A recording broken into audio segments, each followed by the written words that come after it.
Za 20 000 bardzo łatwo kupić auto z automatem, którego nie powinieneś kupować. Zaniedbane DSG, PowerShift, stary BMW za pół ceny. Ja wiem, że to wygląda kusząco. Tylko później może się okazać, że zaniedbana skrzynia będzie kosztowała cię tyle co pół auta. Dlatego, żebyś nie popełnił głupiego błędu, przygotowałem 5 samochodów z automatyczną skrzynią biegów, które sam faktycznie bym kupił. Oczywiście do 20 000 złotych. Jeśli ten temat cię interesuje, to łapka w górę, subskrypcja, a ja nie przedłużam. I pierwszą moją propozycją jest Suzuki SX4, czyli już na samym starcie wybór bardzo rozsądny. Suzuki SX4 z benzynowym silnikiem 1.6 i automatyczną skrzynią biegów. I szczerze, jest to jeden z samochodów, które w dzisiejszym budżecie są po prostu bardzo dobrym wyborem. Interesuje nas pierwsza generacja, głównie auta z lat 2006 do 2010. Silnik? Benzyna 1.6 VVT o mocy 107 koni, współpracująca z 4-biegowym automatem. Tak, 4 biegi.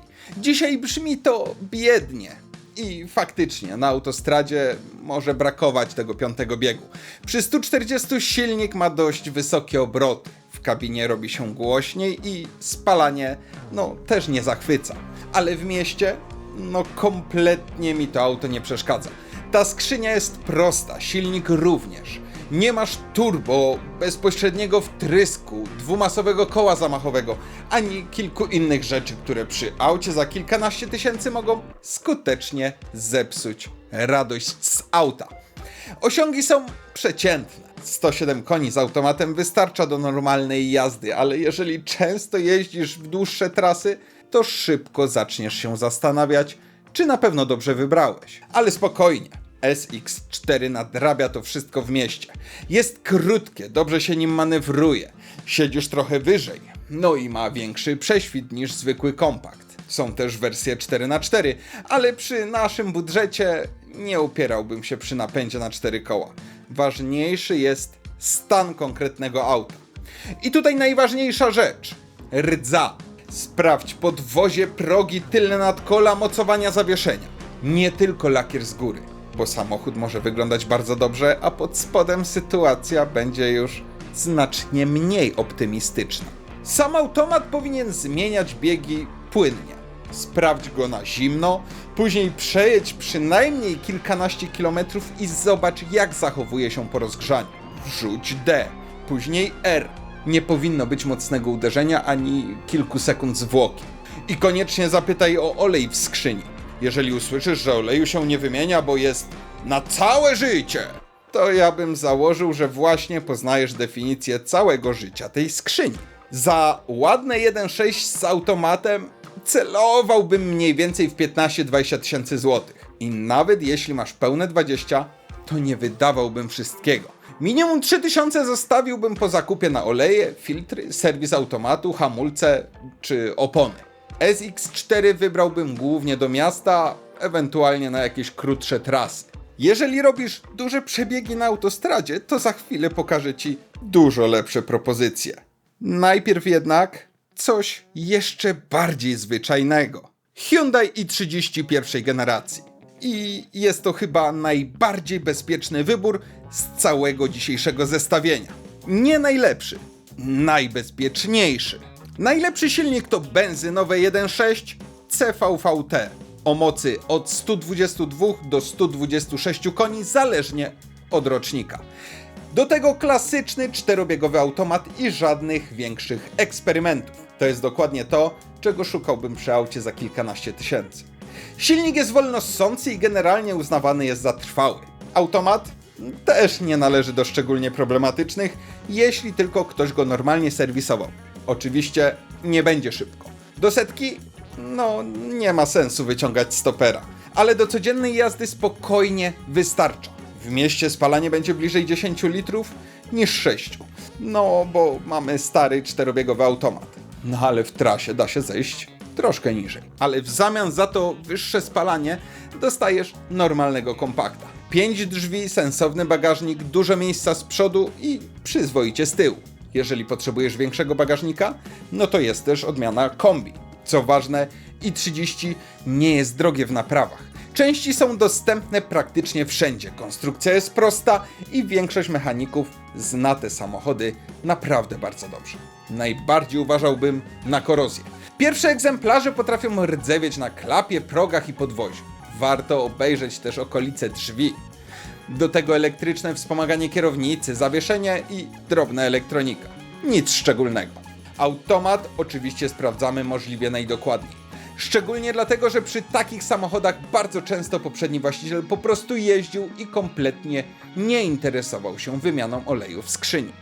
Cenowo i30 jest ciekawe, bo wcale nie trzeba dochodzić do 20 000. Dobre auta można znaleźć mniej więcej w okolicach 13-17 tysięcy złotych.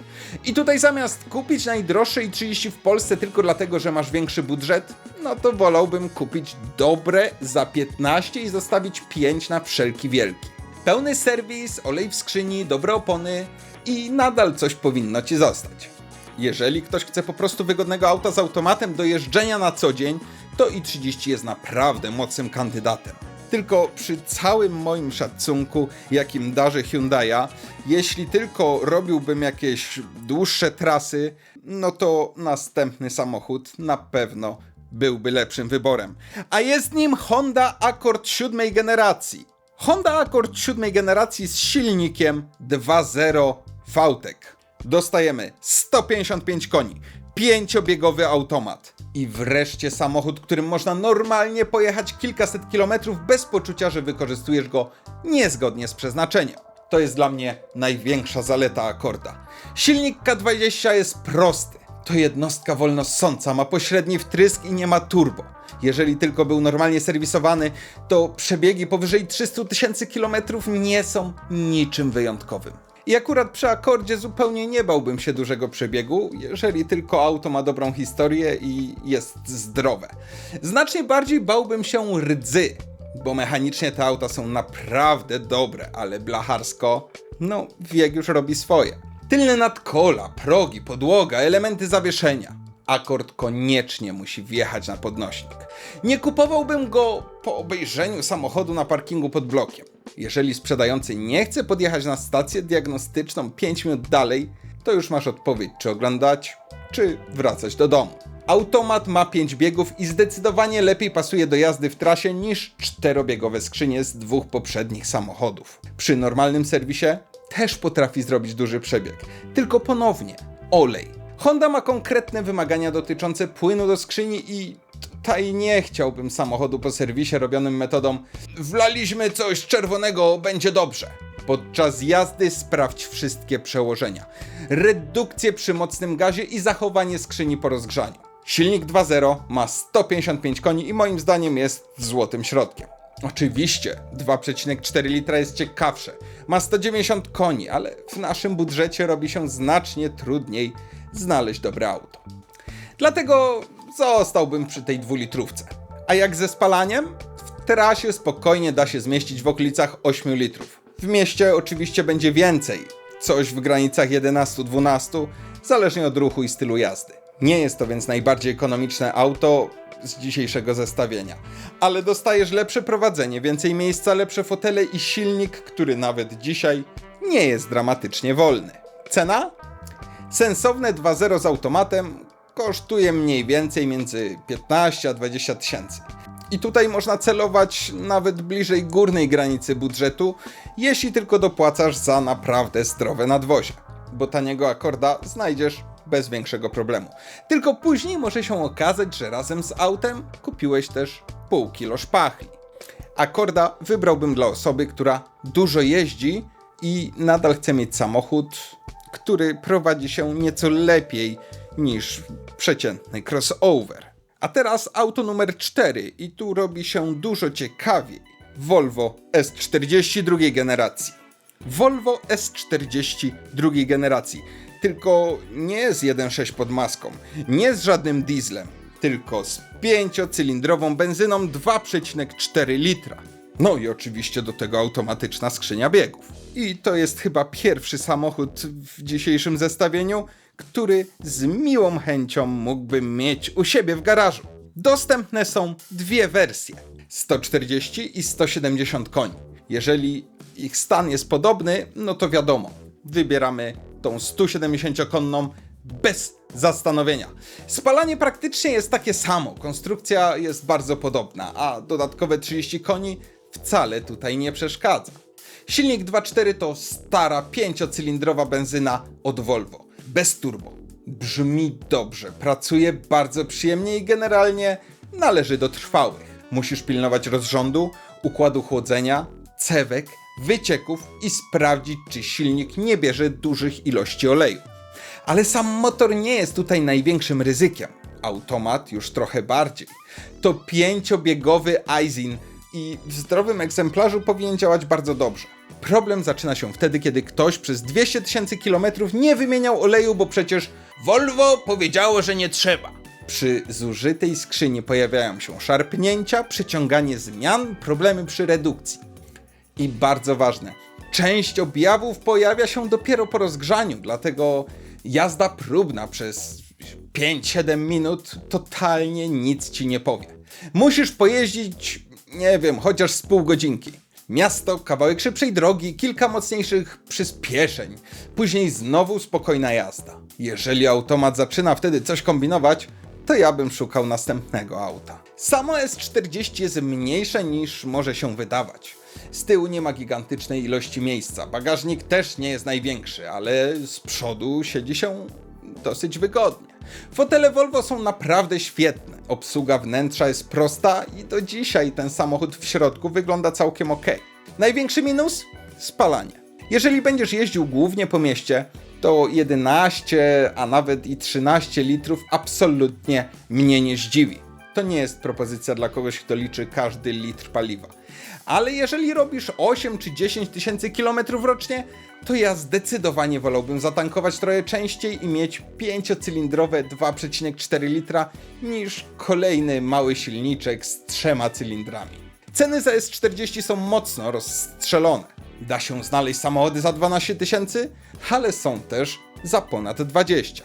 Ja szukałbym mniej więcej między 15 a 20 i naprawdę dokładnie sprawdziłbym automat. Po zakupie zostawiłbym minimum 4-5 klocków rezerwy. Nie dlatego, że S40 musi się zepsuć. Po prostu jeżeli kupujesz prawie 20-letnie Volvo z 5 cylindrami i automatem, no to 300 na koncie jako fundusz awaryjny brzmią zbyt optymistycznie. Dla mnie jest to najciekawsze auto w dzisiejszym zestawieniu. Ale zdecydowanie nie jest najbardziej rozsądne, bo najbardziej rozsądnym jest samochód numer 5. Nissan Note E11.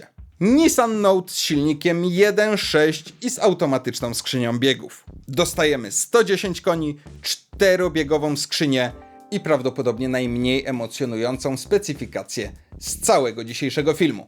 Tylko że w mieście to auto jest serio bardzo w porządku. Note jest krótki, wysoki i ma absurdalnie dużo miejsca jak na swoje wymiary. Z tyłu spokojnie mieszczą się dorośli.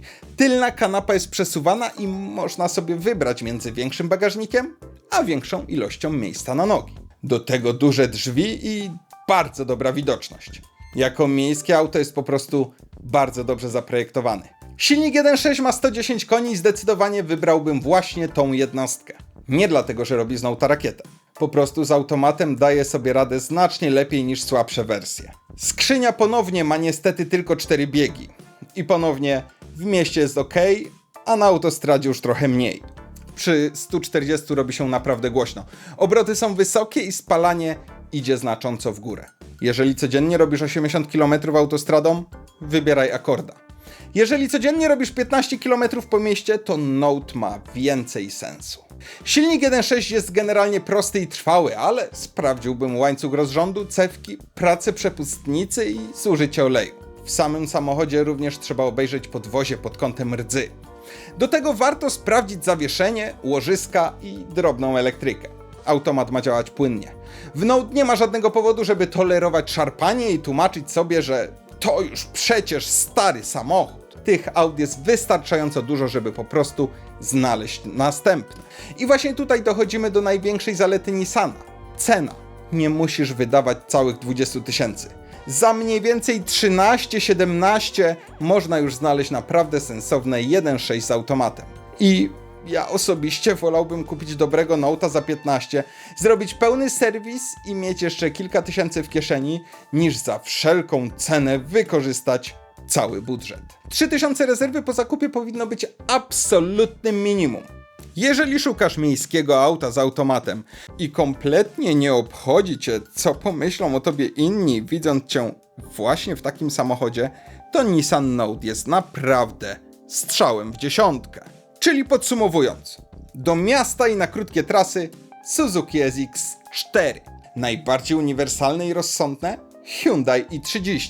Jeżeli dużo jeździsz w trasie, Honda Accord. Jeżeli chcesz czegoś troszkę ciekawszego, Volvo S40 2,4 litra. A jeśli głównie tłuczesz się po mieście i potrzebujesz dużo miejsca w małym aucie, Nissan Note. Jeżeli szukasz głównie świętego spokoju i praktyczności, to polecam Hyundai'a i30. Ja osobiście wybrałbym Volvo S40 z silnikiem 2.4. No ale ja to ja. Rozum mówi Hyundai, a ja i tak robię swoje. Daj znać w komentarzu, które z tych aut wybrałbyś dla siebie. Przypominam o kciuku, o subskrypcji. Życzę ci miłego dnia i do następnego. Hej!